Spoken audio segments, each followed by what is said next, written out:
Hello बच्चों, मैं सरोज बाला आप सभी का हिंदी पाठशाला चैनल में स्वागत करती हूँ। बच्चों, आज हम कक्षा 12 की पुस्तक अंतराल भाग 2 का जो पहला लेसन है जिसका नाम है सूरदास की झोंपड़ी, इसके जो बहुत ही इम्पोर्टेंट क्वेश्चन हैं उनके बारे में चर्चा करेंगे। बच्चों, शायद आपको मालूम होगा कि अंतराल पुस्तक आपकी 7 नंबर की है, जिसमें एक एक नंबर के 7 प्रश्न आएंगे और अगर आप इनको ध्यान से पढ़ते हैं, समझते हैं, तो शायद इसमें आप पूरे नंबर लेके आ सकते हैं। तो आइए बच्चों, आगे देखते हैं इनके इम्पोर्टेंट क्वेश्चन। बच्चों, जो लघु प्रश्न होते हैं इनके उत्तर हमें बहुत ही शॉर्ट में देने होते हैं, एक शब्द में या ज्यादा से ज्यादा एक पंक्ति में। जैसे इसका पहला प्रश्न है, सूरदास की झोंपड़ी के लेखक कौन है? उत्तर है प्रेमचंद जी ने। दूसरा प्रश्न है, सूरदास की झोंपड़ी किस उपन्यास का अंश है? रंगभूमि का है ये। सूरदास की क्या लाचारी थी, यानी उसके साथ में क्या परेशानी थी? बच्चों, वह नेत्रहीन था, अंधा था। सूरदास की झोंपड़ी पाठ का मुख्य पात्र कौन कौन है? तो बच्चों, इस पाठ में जो जो व्यक्ति आए हैं उन सभी के आपने नाम लिखने हैं, जैसे सूरदास, भैरव, सुभागी, जगधर, मिठुआ आदि। सूरदास क्या काम करता था? बच्चों, सूरदास नेत्रहीन था और वह भिक्षा मांग करके अपने जीवन का भरण पोषण किया करता था। सूरदास की कौन कौन सी इच्छाएं थी? बच्चों, वो नेत्रहीन था लेकिन फिर भी उसने कुछ इच्छाएं पाली हुई थी जिनको वह पूरा करना चाहता था। जैसे पहला है पितरों का पिंडदान करना, अपने पुत्र, जो उसने अपने भाई का पुत्र जिसका वह पालन पोषण कर रहा था, जिसका नाम मिठुआ था, उसका विवाह करना चाहता था, और अपने उस गांव में एक कुआं भी खुदवाना चाहता था।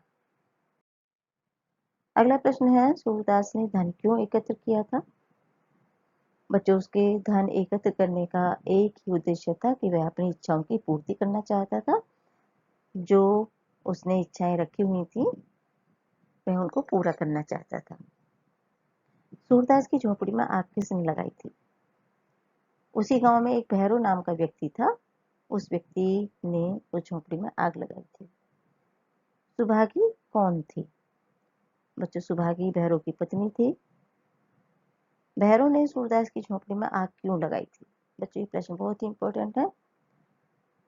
भैरव अपनी पत्नी की पिटाई करता था और वह यानी सुभागी पिटाई से बचने के लिए सूरदास की झोपड़ी में छिप जाती थी। इस कारण भैरव सूरदास से ईर्ष्या करने लगा था और क्योंकि उसकी समाज में बदनामी हो रही थी, इसलिए वह उसे ईर्ष्या करने लगा और उसने बदला लेने के उद्देश्य से उसकी झोपड़ी में आग लगा दी। जगधर कौन था? बच्चों, जगधर नाम का जो व्यक्ति है उसी गांव में वो रहता है और वो भैरव का मित्र था। सूरदास की झोपड़ी में आग कब लगाई गई थी? रात के 2 बजे। सूरदास आग लगने पर भी झोपड़ी में जाने के लिए क्यों व्याकुल था?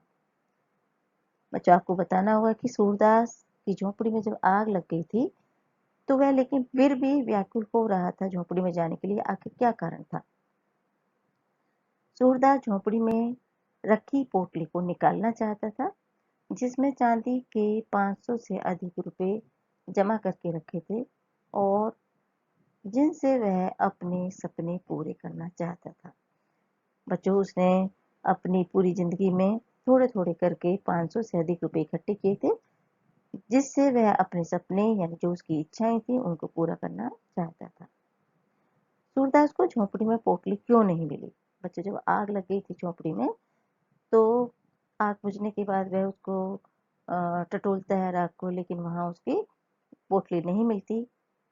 तो ये पोटली बच्चों भैरव ने जब वो झोपड़ी में आग लगाई थी तो आग लगाते समय चुरा ली थी। सूरदास फुट फुट कर क्यों रो रहा था? बच्चों उसके रोने का कारण था कि पोटली में रखे रुपयों से ही वह अपनी इच्छाओं की पूर्ति करना चाहता था और उसकी आशाएं निराशा में बदल गई थी, जिसके कारण वह फूट फूट कर रो रहा था। यानी उसके रोने का कारण था कि जो उसने आशाएं या सपने देखे हुए थे जिनको वह पूरा करना चाहता था, अब वह बिना पैसों के उनको नहीं कर सकेगा। भैरव ने सूरदास को गरीब मानने से इनकार क्यों कर दिया था? भैरव का कहना था कि जिसके पास सैकड़ों रुपए हों वह गरीब नहीं हो सकता। तो वह सूरदास को गरीब नहीं मानता, क्योंकि उसके पास में 500 से अधिक रुपए की पोटली निकली थी। तो वह उसको साफ इनकार कर देता है और उसको गरीब नहीं मानता। सूरदास जगदर से अपनी आर्थिक हानि को गुप्त क्यों रखना चाहता था? बच्चों, सूरदास नेत्रहीन था और वह भिखारी था, यानी भीख मांग करके कार्य करता था।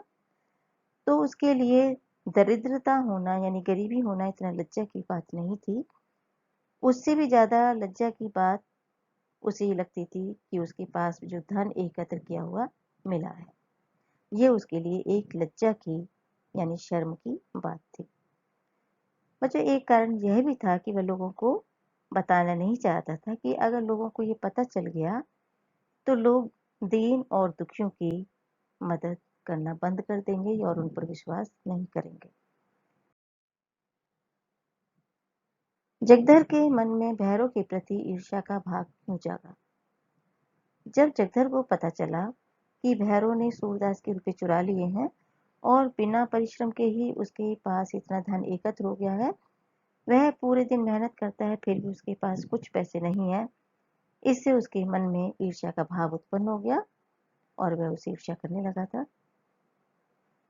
अगला प्रश्न है बच्चों, तुम खेल में रोते हो, इन शब्दों का सूरदास पर क्या प्रभाव पड़ा? जब सूरदास ने ये शब्द सुने कि तुम खेल में रोते हो, यानी बच्चे खेल रहे थे और खेलते खेलते एक बच्चा रोता है, तो ये बात सूरदास सुन लेता है और यही बात उसके जीवन को भी बदल देती है। सूरदास सोचने लगता है कि जीवन भी एक खेल के समान है और इसमें हार जीत तो होती रहती है। पैसे मैंने ही कमाए थे और मैं ही कमा लूंगा, यानी पैसे अगर अब समाप्त हो गए या किसी ने चुरा लिए तो कोई बात नहीं, मैं फिर कमा लूंगा। सच्चे खिलाड़ी कभी रोते नहीं हैं, हार पर हार होने के बाद भी निराश नहीं होते।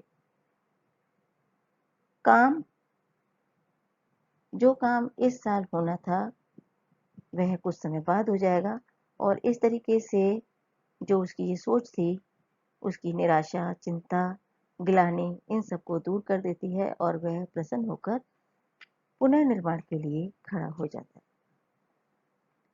सूरदास के व्यक्तित्व की विशेषताएं संक्षेप में लिखिए। बच्चों, यहाँ आपको विशेषताएं संक्षेप में बतानी है, यानी बहुत विस्तार में नहीं जाना। तो पहली विशेषता है कि वह अंधा होते हुए भी दूरदर्शी है, यानी काफी दूर तक की वह सोचता है भविष्य में क्या उसको काम करना है, तो दूरदर्शी है। जिम्मेदारियों के प्रति सचेत है, यानी वह जिम्मेदारियों के प्रति सचेत है कि उसे अपने पूर्वजों का या उसके जो पितर हैं उनका पिंडदान करना है, अपने पुत्र की शादी करनी है और समाज के लिए कल्याण की भावना। उसके मन में समाज के लिए कल्याण की भावना भी है और इसी उद्देश्य से वह गांव में एक कुआं बनवाने की योजना बना रखी है उसने, यानी गांव में वह कुआं भी खुदवाना चाहता है। उदार व सहृदय की भावना से ओतप्रोत।